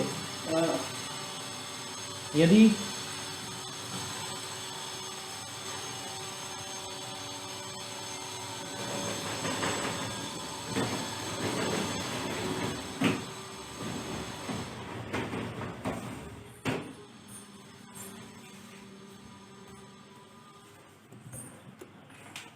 तो दोस्तों यहाँ पे आप R1 देखिए, R1 हमारा एक रेट ऑफ इंटरेस्ट है जो कि हमारे इक्विलिब्रियम रेट ऑफ इंटरेस्ट से ज़्यादा है। तो यहाँ पे क्या है दोस्तों, हमारे पास एक्सेस मनी सप्लाई है, ठीक है। यहाँ पे हमारे पास क्या है, एक्सेस मनी सप्लाई है जो कि MN से रिप्रेजेंट हो रहा है, एक्सेस मनी सप्लाई MN। तो इसमें क्या होगा दोस्तों कि increase in rate of interest will cause increase in purchase of bond, ठीक है। कि हमारा जब रेट ऑफ इंटरेस्ट बढ़ेगा तो वहाँ पे क्या होगा कि बॉन्ड का परचेज बढ़ जाएगा। ठीक है, ये पहला पॉइंट है। उसके बाद क्या है दोस्तों, लोग क्या करेंगे कि सारे के सारे कैश को बॉन्ड में कन्वर्ट करेंगे, ये एक्सपेक्टेशन के साथ कि R1 जो है R घट जाएगा। क्योंकि दोस्तों हमेशा ये टेंडेंसी होती है कि इक्विलिब्रियम की तरफ मूव करने का। तो R1 किधर मूव करेगा, R की तरफ मूव करेगा। दैट मीन्स आपका कहने का मतलब क्या हुआ कि बॉन्ड का परचेज बढ़ जाएगा, सारा का सारा कैश को लोग बॉन्ड में कन्वर्ट करेंगे। ठीक है, तो ये चीज़ समझ में आ गया। उसके बाद दोस्तों सेकंड पॉइंट है कि यदि R2 जो है R से कम हो, यदि rate of interest equilibrium rate of interest से कम हो, दैट मीन्स आपका ये वाला जोन है, ये वाला जोन है दोस्तों। ठीक है, तो यहाँ पे आपका एक्सेस मनी डिमांड है, राइट। यहाँ पे क्या है दोस्तों, एक्सेस मनी डिमांड है। ठीक है, तो यहाँ पे यदि रेट ऑफ इंटरेस्ट घटेगा, ठीक है, तो क्या होगा, बॉन्ड का परचेज घट जाएगा, तो लोग बॉन्ड को कैश में बदल देंगे। ठीक है, ये एक्सपेक्टेशन के साथ कि R2 जो है R बन जाएगा, मतलब R2 जो है R बनेगा, इक्विलिब्रियम की तरफ मूव करेगा। ठीक है, तो यदि रेट ऑफ इंटरेस्ट हमारा घटता है तो लोग क्या करेंगे, बॉन्ड को कैश में बदल देंगे। तो ये चीज ध्यान रखिएगा कि किस केस में कैश बॉन्ड में बदला जाता है और किस केस में बॉन्ड कैश में बदला जाता है। दोस्तों ये जो हमारा Keynes theory of liquidity preference theory of interest था, इसका मेजर ड्रॉबैक क्या है कि इसने विजुलाइज किया कि लोग जो है अपने एसेट को या तो मनी में होल्ड करते हैं या सारा का सारा बॉन्ड में होल्ड करते हैं। ठीक है, ये सबसे बड़ा इसका मेजर ड्रॉबैक था। ठीक है, या तो उसने कहा दो ही एसेट है लोगों के पास, या तो मनी है या कैश है या बॉन्ड है। ठीक है, अब दोस्तों हम लोग देखते हैं कि मनी सप्लाई का क्या इफेक्ट, मनी सप्लाई की इंक्रीज का क्या इफेक्ट पड़ता है रेट ऑफ इंटरेस्ट पे। ठीक है, आप ये कर्व देखिए, rate of interest y axis पे है, क्वांटिटी ऑफ मनी हमारा x एक्सिस पे है, ये हमारा लिक्विडिटी प्रेफरेंस कर्व है। अब आपको मैं ये बताऊंगा कि मनी सप्लाई बढ़ गया। देखिए सबसे पहले MS1 कर्व था, अब ये राइटवर्ड शिफ्ट हो गया तो MS2 हो गया, मतलब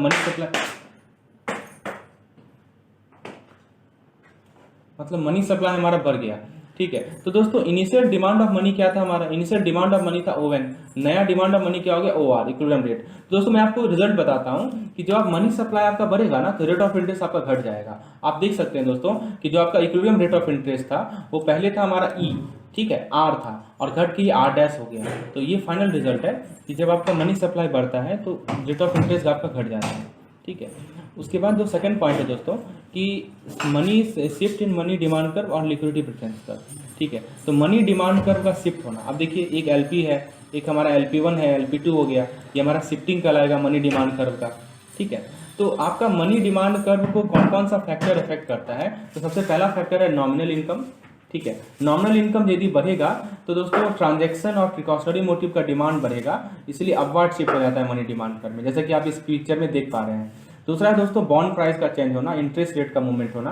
तो यदि रेट ऑफ इंटरेस्ट बढ़ेगा तो मनी डिमांड या लिक्विडिटी प्रेफरेंस पर स्पेकुलेटिव मोटिव बढ़ेगा। ठीक है, तो इसलिए मनी डिमांड कर्व जो है अपवर्ड शिफ्ट हो जाएगा। दो फैक्टर है, एक नॉमिनल इनकम है और दूसरा है बॉन्ड प्राइस का चेंज होना, जो कि हमारे मनी डिमांड कर्व को अफेक्ट करता है। दोस्तों इसके बाद जो हमारे पास है वो है हिग्स हैंसन सिंथेसिस, इसको हम लोग ISLM कर्व मॉडल कहते हैं। तो अभी तक हमने दो इकोनॉमिस्ट को पढ़ा, एक थे हमारे क्लासिकल इकोनॉमिस्ट, उन्होंने ये कहा कि रेट ऑफ इंटरेस्ट जो है वो रियल फेनोमेना है। ठीक है, और रेट ऑफ इंटरेस्ट डिसाइड होता है सेविंग से और इन्वेस्टमेंट से। ठीक है, और दूसरा जो हमने इकोनॉमिक्स को देखा वो थे हमारे कीन्स। ठीक है, कीन्स ने ये कहा कि रेट ऑफ इंटरेस्ट प्योरली एक मॉनेटरी फेनोमेना है। तो हिग्स हैंसन ने क्या किया कि क्लासिकल इकोनॉमिक्स और कीन्स की थ्योरी को इंटीग्रेट किया। ठीक है, तो यहाँ पे उन्होंने क्या किया, integrated both the real parameter of saving and investment और मॉनेटरी पैरामीटर। तो सेविंग एंड इन्वेस्टमेंट था हमारा क्लासिकल इकोनॉमिक्स का पैरामीटर और मॉनेटरी पैरामीटर था हमारा कीन्स के द्वारा दिया गया। ठीक है, तो ISLM एनालिसिस से हिग्स एंड हैंसन ने दोनों को इंटीग्रेट किया। ठीक है, तो IS का फुल फॉर्म है इन्वेस्टमेंट सेविंग, LM का फुल फॉर्म है लिक्विडिटी प्रेफरेंस। तो इकोनॉमी में दो पार्ट होता है, एक होता है रियल सेक्टर जिसको हम लोग गुड्स एंड सर्विसेज कहते हैं, एक होता है मॉनेटरी सेक्टर जिसको हम लोग मॉनेटरी एसेट कहते हैं। IS कर्व कैसा होता है दोस्तों, IS कर्व बेस्ड है classical theory of rate of interest पे। ठीक है, तो IS कर्व आप देख सकते हैं कि यहाँ पे रेट ऑफ इंटरेस्ट है, यहाँ पे सेविंग इन्वेस्टमेंट है। ठीक है, तो ये देखिए हमारा, ठीक है, यहाँ पे ये देखिए, ये हमारा ये सेविंग कर्व है जो कि अपवर्ड स्लोपिंग है, और ये डिमांड कर्व है जो कि डाउनवर्ड स्लोपिंग है। ठीक है, तो इसको IS कर्व ये वाला है हमारा, ये रेट ऑफ इंटरेस्ट और करंट आउटपुट में इन्वर्स रिलेशन है। तो इसको आप लोग कह सकते हैं कि जैसे जैसे इनकम बढ़ता है, as income increases rate of interest fall, so IS curve slope downward. IS curve का स्लोप कैसा होता है, डाउनवर्ड स्लोपिंग होता है। आप यहाँ देख सकते हैं ये स्लोप डाउनवर्ड है। दूसरा है हमारा LM कर्व। LM कर्व दोस्तों Keynesian liquidity preference theory of interest से आया है। ठीक है, तो ये कैसा है दोस्तों, ये कर्व जो है अपवर्ड स्लोपिंग है, आप देख सकते हैं। तो अब जरा देखते हैं कि फैक्टर कौन कौन सा है जो कि LM कर्व को शिफ्ट करता है। पहला है चेंज इन मनी सप्लाई और दूसरा है shift in money demand curve. ठीक है, ये दो फैक्टर है। तो चेंज इन मनी सप्लाई कैसे अफेक्ट करता है वो देख सकता है, इतना डिटेल में मैं नहीं जा रहा हूँ। फिर डिक्रीज इन मनी सप्लाई भी अफेक्ट करता है, तो ये हम लोग ऑलरेडी डिस्कस किया अपने वीडियो लेसन में। तो इतना डिटेल में अभी हम लोग शॉर्ट, ये हमारा क्विक रिवीजन सेशन है तो शॉर्ट में आपको बता रहा हूँ। जब आप ISLM कर्व को कंबाइन करेंगे, ठीक है, तो ऐसा कुछ बनेगा, ये इक्विलिब्रियम पॉइंट कहलाता है। तो कंबाइनिंग IS और LM curve relates the two variable, पहला इनकम, दूसरा रेट ऑफ इंटरेस्ट। इनकम यहाँ पे है और रेट ऑफ इंटरेस्ट यहाँ पे है। तो ISLM कर्व आपके दो वेरिएबल को रिलेट करता है, इनकम को और रेट ऑफ इंटरेस्ट को। ठीक है, तो IS कर्व जो है क्लासिकल थ्योरी ऑफ इंटरेस्ट से आया है जो कि डाउनवर्ड स्लोपिंग होता है, जबकि LM कर्व किन्सियन थ्योरी से आया है जो कि अपवर्ड स्लोपिंग होता है। जिस पॉइंट पे इंटरसेक्ट करता है उसको हम लोग इक्विलिब्रियम रेट ऑफ इंटरेस्ट कहते हैं। तो हिग्स एंड हैंसन के द्वारा क्या कहा गया कि चाहे वो मॉनेटरी हो चाहे वो रियल फैक्टर हो, दोनों के दोनों इफेक्ट करते हैं, ठीक है, हमारे डिमांड और सप्लाई को। तो ये था हमारा दोस्तों यूनिट 4 का क्विक रिवीजन। अब मैं आप लोगों को ले चलता हूँ अपने यूनिट 5 के क्विक रिवीजन पे। यूनिट 5 कंसेप्ट को डिस्कशन करते हैं।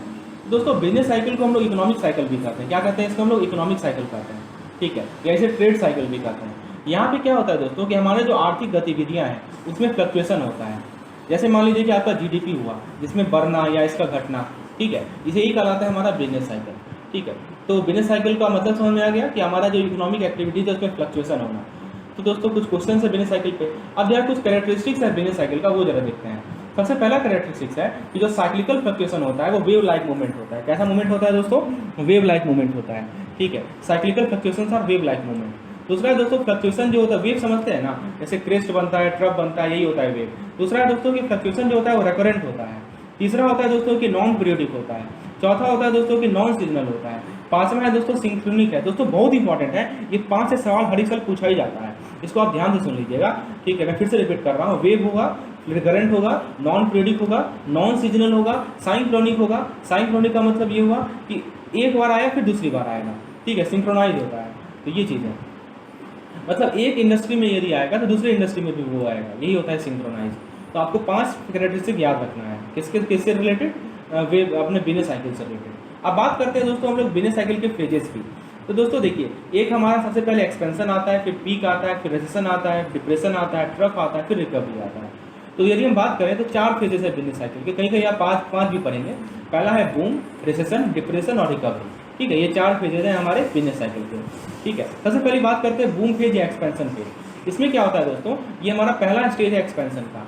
यहाँ पे जो हमारी आर्थिक गतिविधियाँ हैं, ठीक है, कि जो सूचनांक है, आर्थिक गतिविधियाँ की जो सूचनांक है, चाहे वो एम्प्लॉयमेंट हो, चाहे वो इनकम हो, चाहे वो आउटपुट हो, वेजेज हो, प्रॉफिट हो, डिमांड एंड सप्लाई हो, ये सभी के सभी बढ़ रहे होते हैं। ठीक है, तो डिमांड बढ़ता है दोस्तों तो प्रोडक्ट क्या होगा? एक्सपेंसिव होगा, है ना। और प्रोड्यूसर ज़्यादा से ज़्यादा इन्वेस्ट करेंगे लोन ले लेकर, और लोन लेंगे तो इन्वेस्टमेंट भी ज़्यादा होगा।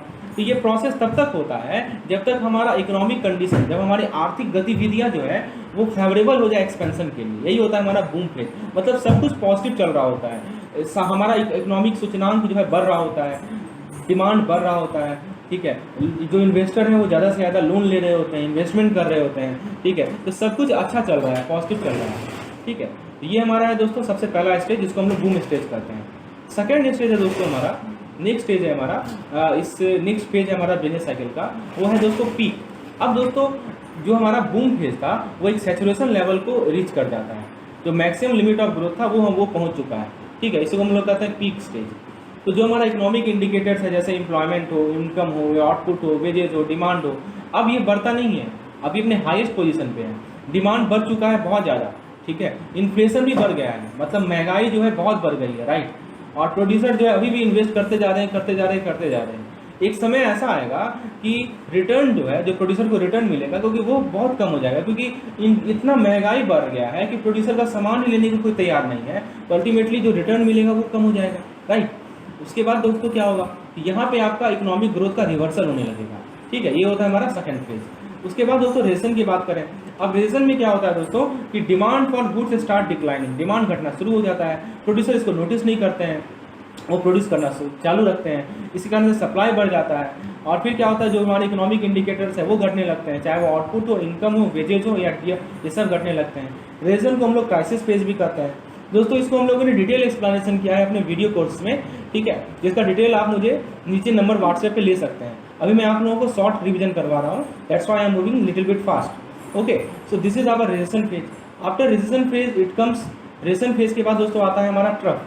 ठीक है, तो एक हमारा डिप्रेशन होता है दोस्तों, डिप्रेशन के बारे में हम बात करते हैं। तो ट्रफ में क्या होता है दोस्तों, ट्रफ में क्या होता है कि इकोनॉमिक ग्रोथ नेगेटिव हो जाता है और डिक्लाइन होता है प्राइजेस में, जो हमारे फैक्टर्स है उसके प्राइस में और डिक्लाइन होता है। ये लोएस्ट पॉइंट होता है जहाँ तक हम जा सकते हैं, ये नेगेटिव सेचुरेशन है इकोनॉमी का।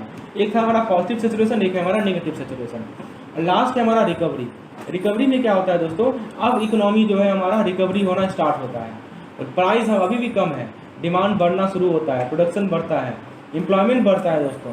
ठीक है, और प्रोड्यूसर ज़्यादा से ज़्यादा इन्वेस्ट करते हैं दोस्तों। एक डिप्रेशन फेज छूट गया बीच में। डिप्रेशन को आपका एक, मैं आपको आगे बताता हूँ। गवर्नमेंट जो है प्रोडक्शन बढ़ाना चाहती है, एक्सपेंडिचर बढ़ाना चाहती है, जैसे डैम्स बनाती है, मेट्रो स्टेशन बनाती है, मतलब गवर्नमेंट कैपिटल एक्सपेंडिचर बढ़ाती है, राइट, तब जाके ये रिकवरी फेज आता है।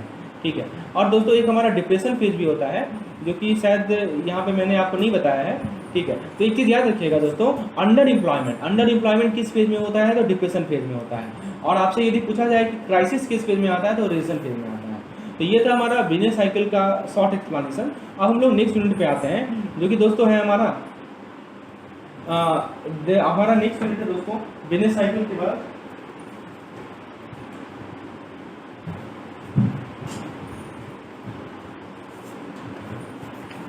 Indian economy and various sector of Indian economy. तो आइए दोस्तों हम लोग इस टॉपिक को रिवाइज करते हैं। पॉलिसी, तो दोस्तों monetary policy and fiscal policy, monetary policy जो है वो हमारी इकोनॉमिक पॉलिसी का, हमारी सरकार की इकोनॉमिक पॉलिसी का हिस्सा है। ये मनी सप्लाई को, क्रेडिट पॉलिसी को, रेट ऑफ इंटरेस्ट को, सभी को इन्फ्लुएंस करता है। भारत में आरबीआई इसको फॉर्मुलेट करती है बाई मंथली बेसिस पर। ठीक है, उसके बाद मतलब साल में 2 बार। उसके बाद दोस्तों क्या है, ये रिजर्व बैंक ऑफ इंडिया जो है क्या क्या काम करती है, बैंकिंग सिस्टम को रेगुलेट करना, फेवरेबल इन्वायरमेंट बनाना सेविंग इन्वेस्टमेंट के लिए। ठीक है, ये 2 काम है आरबीआई का। अब दोस्तों ऑब्जेक्टिव क्या है मॉनेटरी पॉलिसी का, आप मनी सप्लाई को एक्सपेंड कीजिए या कॉन्ट्रैक्ट कीजिए, जैसा इकोनॉमी की नीड है। आप प्राइस स्टेबिलिटी को मेंटेन कीजिए, आप जो है क्रेडिट अवेलेबल करवाइए ताकि हमारे कंट्री का ग्रोथ हो सके। ठीक है, ये तीनों का तीनों दोस्तों ऑब्जेक्टिव है मॉनेटरी पॉलिसी का। आप सेविंग एंड इन्वेस्टमेंट को प्रमोट कीजिए, ये 4 दोस्तों हमारा मॉनेटरी पॉलिसी का ऑब्जेक्टिव्स है। ठीक है, अब दोस्तों जरा आगे देखते हैं क्या क्या इंस्ट्रूमेंट है क्रेडिट कंट्रोल के लिए। एक क्वालिटेटिव है, एक क्वान्टिटेटिव है। तो वैसे पहले बात करते हैं क्वान्टिटेटिव इंस्ट्रूमेंट में। तो पहला इंस्ट्रूमेंट है बैंक रेट। बैंक रेट क्या होता है, जिस रेट पे आरबीआई डिस्काउंट करती है या जिस रेट पे रीडिस्काउंट करती है कमर्शियल बैंक के बिल को, उसे हम लोग बैंक रेट कहते हैं। अब दोस्तों बैंक रेट का क्या इन्फ्लुएंस पड़ता है आप देख सकते हैं। देखिए, यदि इंटरेस्ट रेट में चेंज ज़्यादा है और rate of interest charge by bank भी ज़्यादा है तो हमारी इकोनॉमी में कॉन्ट्रैक्शन होगा। और यदि इंटरेस्ट रेट में चेंज कम होगा, ठीक है, मतलब मैं बात कर रहा हूँ बैंक रेट की, और बैंक जो रेट चार्ज करेगी, बैंक जो कस्टमर से रेट चार्ज करेगी वो कम होगा, तो हमारे क्रेडिट में क्या होगा, एक्सपेंशन होगा। ठीक है, तो ये पॉइंट को ध्यान रखिएगा। ये आरबीआई, ये change of interest rate RBI कर रही है, राइट, और ये इंटरेस्ट रेट चेंज बैंक अपने कस्टमर के लिए कर रही है। तो जैसे आरबीआई यदि rate of interest high charge करेगी, क्योंकि बेसिकली इस रेट पे आरबीआई डिस्काउंट करती है कमर्शियल बैंक के बिल को, यदि रेट ऑफ इंटरेस्ट बढ़ा देगी, बैंक रेट को बढ़ा देगी, तो बैंक भी क्या करेंगे, अपने कस्टमर से ज़्यादा रेट ऑफ इंटरेस्ट चार्ज करेंगे। तो पैसा कस्टमर के पास न रहकर हमारा इकोनॉमिक कॉन्ट्रैक्ट होगा। और यदि ये रेट घटा देगी आरबीआई तो बैंक भी कम चार्ज करेगी, तो हमारा एक्सपेंशन होगा इकोनॉमी में। उसके बाद दोस्तों ये रेट जो है एमएसएफ से अलाइन किया गया है, यानी मार्जिनल स्टैंडर्ड फैसिलिटी से अलाइन किया गया है। ये ऑटोमेटिकली चेंज हो जाता है जैसे एमएसएफ रेट चेंज होता है। उसके बाद दोस्तों नेक्स्ट पॉइंट है एसएलआर। सेकंड पॉइंट है एसएलआर का फुल फॉर्म है स्टैट्यूटरी लिक्विडिटी रेशियो। तो हमारे डिपॉजिट का कुछ परसेंटेज जो है बैंक रखती है लिक्विड एसेट के फॉर्म में, गवर्नमेंट सिक्योरिटीज़ के फॉर्म में, ट्रेजरी बिल के फॉर्म में। अब देखिए इसका इफेक्ट क्या पड़ता है, एसएलआर बढ़ेगा तो बैंक के इंटरेस्ट रेट बढ़ेगा, कॉन्ट्रैक्शन होगा हमारे इकोनॉमी में। एसएलआर घटेगा मतलब एसएलआर होता है बैंकों को कुछ पोर्शन अपने इनकम, बैंकों को अपने इनकम का कुछ पोर्शन आरबीआई के पास जमा करना पड़ता है। तो यदि एसएलआर घटेगा तो कम जमा करना पड़ेगा, तो बैंक भी अपना इंटरेस्ट रेट घटा देगी, तो हमारा इकोनॉमी में एक्सपेंशन आएगा। तीसरा है दोस्तों हमारे पास क्वालिटेटिव, हम लोग क्वांटिटेटिव टूल की बात कर रहे हैं। तीसरा टूल है दोस्तों हमारा ओपन मार्केट ऑपरेशन, जिसे हम लोग शॉर्ट में ओएमओ कहते हैं। तो ओएमओ में क्या है दोस्तों कि आप ओपन मार्केट में सिक्योरिटीज़ को खरीद रहे हैं या बेच रहे हैं, आरबीआई खरीद रही है बेच रही है, ताकि क्रेडिट के फ्लो को कंट्रोल किया जा सके। जब आरबीआई सिक्योरिटी को बेचती है तो क्रेडिट को क्रिएट किया जाता है। ठीक है, कमर्शियल बैंक का क्रेडिट क्रिएशन कैपेसिटी क्या होता है, घट जाता है। ठीक है, और मनी सप्लाई भी क्या होगा, घट जाएगा। और जब आरबीआई सिक्योरिटी खरीदती है, परचेज करती है, तो कमर्शियल बैंक का क्रेडिट क्रिएशन कैपेसिटी बढ़ जाता है, और इसका इफेक्ट क्या पड़ता है कि हमारे इकोनॉमी में मनी सप्लाई बढ़ जाता है। तो इस प्रकार से दोस्तों ये क्वांटिटेटिव टूल्स हैं। राइट, जो अभी अभी हमने OMO के बारे में बात किया, ओपन मार्केट ऑपरेशन में बात किया। फिर है दोस्तों CRR एक मिनिमम कैश रिजर्व है जो कि हर एक बैंक को RBI के साथ मेंटेन करना है। अब CRR का इफेक्ट क्या पड़ता है, देखिए CRR यदि बढ़ेगा, RBI यदि CRR बढ़ाएगी तो बैंकों का लोन गिविंग कैपेसिटी कम हो जाएगा, तो मनी सप्लाई इकोनॉमी में घट जाएगा, और CRR घटेगा तो बैंकों का लोन गिविंग कैपेसिटी बढ़ जाएगा, तो मनी सप्लाई हमारे इकोनॉमी में बढ़ जाएगा। यदि रेपो रेट की बात करें, जिसे हम लोग रिपर्चेज रेट कहते हैं, ये वो रेट होता है जहाँ पे कमर्शियल बैंक जो है RBI से फंड बोरो कर सकती है, ठीक है। जिस रेट पे RBI से कमर्शियल बैंक फंड बोरो करती है उसे हम लोग रेपो रेट कहते हैं। तो रेपो रेट यदि बढ़ेगा तो क्रेडिट हमारा कॉन्ट्रैक्ट होगा, रेपो रेट यदि घटेगा तो क्रेडिट हमारा एक्सपेंड होगा, ठीक है। तो ये चीज़ है। रिवर्स रेपो रेट वो रेट होता है जिसपे इंटरेस्ट RBI जो देती है, ठीक है, on deposit made by commercial bank with RBI, मतलब कमर्शियल बैंक अपना डिपॉजिट RBI के पास जमा करती है और उस पर इंटरेस्ट रेट RBI देती है, उसे कहते हैं रिवर्स रेपो रेट। तो यदि रिवर्स रेपो रेट बढ़ेगा तो क्या होगा कि बैंक जो है हाई डिपॉजिट RBI के पास रखेगी और इंटरेस्ट अर्न करने के लिए, इसलिए लोन गिविंग कैपेसिटी क्या होगा, बैंक का घट जाएगा और क्रेडिट कॉन्ट्रैक्ट हो जाएगा। सातवां क्वांटिटेटिव टूल है हमारे पास मार्केट स्टेबलाइजेशन स्कीम, शॉर्ट में उसे MSS कहते हैं। MSS 2004 में लॉन्च हुआ था।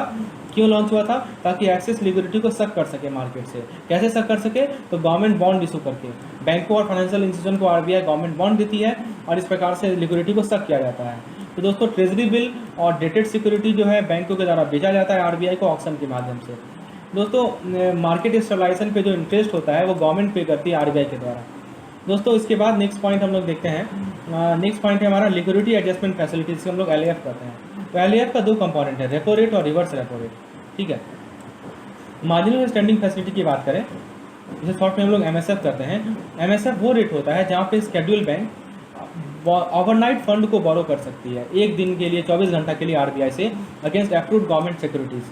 तो इसमें क्या क्या आता है, जैसे ये तो हमारा MSF की बात हो गई। अब बात करते हैं सेकंड पार्ट के इस टॉपिक का, वो है फिस्कल पॉलिसी। फिस्कल पॉलिसी हमारी इकोनॉमिक पॉलिसी का पार्ट है जो कि गवर्नमेंट तय करती है, जो कि गवर्नमेंट इनकम और एक्सपेंडिचर से रिलेटेड है। इसको दोस्तों हम लोग बजटरी पॉलिसी भी कहते हैं, इनकम एंड एक्सपेंडिचर पॉलिसी। दो मेन इंस्ट्रूमेंट है फिस्कल पॉलिसी का, पहला है गवर्नमेंट स्पेंडिंग और दूसरा है टैक्सेशन। गवर्नमेंट स्पेंडिंग की यदि हम बात करें तो इसमें GDP कॉन्सेप्ट, तो तीन कॉन्सेप्ट है, एक है ग्रॉस डोमेस्टिक प्रोडक्ट, एक है gross national income eight market price और एक है gross national product, GDP, GNP और GNI एट MP। दोस्तों ग्रॉस डोमेस्टिक प्रोडक्ट क्या होता है? जितने भी गुड्स और सर्विसेज किसी भी डोमेस्टिक टेरिटरी के अंदर प्रोड्यूस किए गए हैं, किसी कंट्री के डोमेस्टिक टेरिटरी के अंदर किसी भी एक साल के पीरियड में, उसका जो मार्केट वैल्यू होता है उसे हम लोग ग्रॉस डोमेस्टिक प्रोडक्ट कहते हैं। GDP जो है वो प्रोड्यूस किया जाता है या तो रेजिडेंट के द्वारा या नॉन रेजिडेंट के द्वारा। इसके बाद एक टर्म है दोस्तों net factor income from improve, जिसे नफिया कहते हैं दोस्तों। ये बेसिकली डिफरेंस होता है गुड्स और सर्विसेज के मार्केट वैल्यू का, जो कि NRI ने प्रोड्यूस किया है और जो NRI ने बाहर प्रोड्यूस किया है उसके द्वारा, ठीक है। अब देखिए ये गैप जो है पॉजिटिव भी हो सकता है, नेगेटिव भी हो सकता है। अब दोस्तों GNP का फॉर्मूला क्या होता है? GNP is equal to GDP plus minus net factor income from abroad. अभी मैंने बताया है कि ये पॉजिटिव भी हो सकता है और नेगेटिव भी हो सकता है।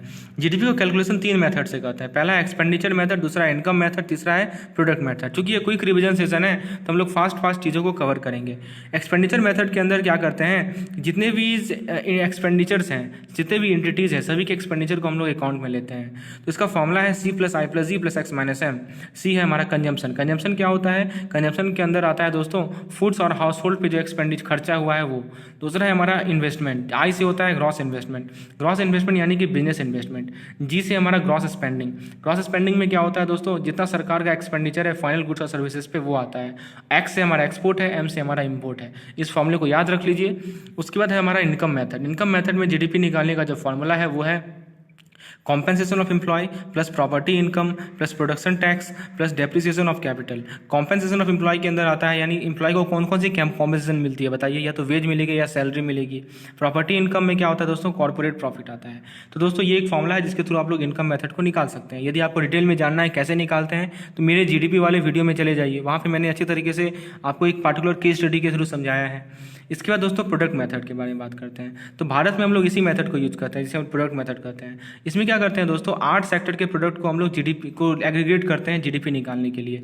2015 के बाद एक नया कंसेप्ट आया GVA का, यानी ग्रॉस वैल्यू एडिड का, ठीक है। इसके अकॉर्डिंग क्या हुआ कि GDP जो है वो हो जाएगा GVA at the base price plus product tax minus product subsidy, ठीक है। तो GDP निकालने के लिए आप क्या कीजिएगा, जो आपका ग्रॉस वैल्यू एडिशन है उसको बेस प्राइस का वैल्यू लीजिएगा, उसमें प्रोडक्ट का टैक्स टैक्स जोड़िएगा और प्रोडक्ट की सब्सिडी को घटाइएगा। अब जीवी एट बेस प्राइस कैसे निकालें? तो जीवी एट बेस प्राइस निकालने के लिए आप क्या कीजिएगा, जो फैक्टर कॉस्ट का जीवी है उसे लीजिएगा, उससे प्रोडक्शन कॉस्ट को, उसमें प्रोडक्शन टैक्स को जोड़िएगा और प्रोडक्ट की सब्सिडी को घटाइएगा।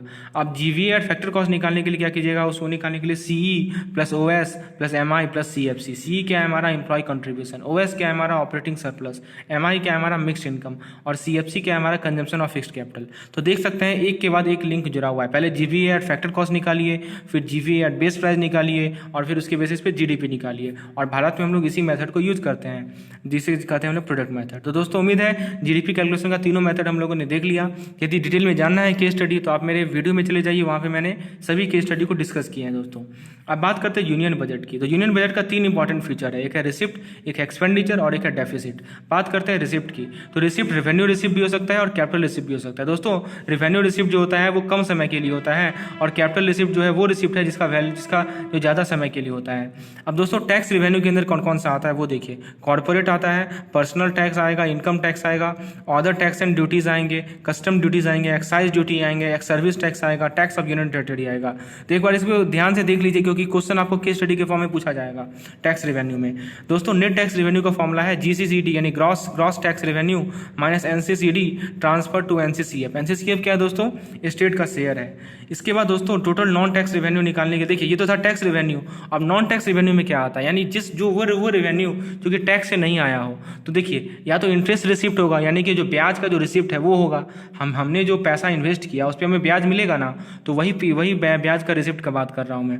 उसके बाद जो हमारा डिमांड और प्रॉफिट है वो, उसके बाद एक्सटर्नल ग्रांट हो सकता है कि बाहर से कोई ग्रांट मिला हो, जैसे कभी वर्ल्ड बैंक से मिलता है, कभी आईएमएफ से मिलता है वो, और इसके अलावा जो यूनियन टेरिटरी से जो रिसिप्ट है वो। तो ये सभी के सभी हमारे नॉन टैक्स वाले पोर्शन में आएंगे, समझ रहे हैं दोस्तों।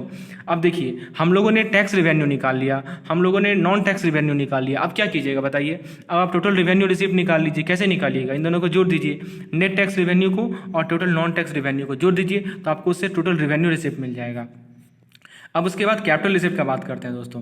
तो कैपिटल रिसिप्ट निकालने के लिए आप क्या कीजिएगा, एक है हमारा डेप्ट कैपिटल रिसिप्ट। ये डेप्ट कैपिटल रिसिप्ट क्या है, डेप्ट मतलब क्या होता है बताइए। डेप्ट मतलब होता है जो उधार पे पैसा लिया गया है। तो दोस्तों जो हमारा लोन का रिकवरी है वो पैसा, और जो मिसलेनियस कैपिटल रिसिप्ट है वो कंपोनेंट होता है हमारा, वो होता है किसका, नॉन डेप्ट के, सॉरी वो मैं गलत बता रहा हूँ दोस्तों, नॉन डेप्ट कैपिटल रिसिप्ट। नॉन डेप्ट में आता है रिकवरी ऑफ लोन और मिसलेनियस कैपिटल रिसिप्ट, वो लेना है और इसमें क्या जोड़ देना है, डेप्ट कैपिटल रिसिप्ट। अब देखिए डेप्ट कैपिटल रिसिप्ट क्या होता है, सरकार ने जो लोन ली है दोस्तों, ठीक है, सरकार ने जो लोन दी है वो उसका market value plus short term borrowing of government, ठीक है। उसके अलावा क्या होगा, net external assistant plus security issued against small saving plus net state PF plus other capital receipt. तो ये हमारे डेप्ट कैपिटल रिसिप्ट होते हैं। तो दोस्तों हमने रेवेन्यू रिसिप्ट निकालना सीख लिया। रेवेन्यू रिसिप्ट के लिए क्या करते थे याद कीजिए, टैक्स रेवेन्यू और नॉन टैक्स रेवेन्यू।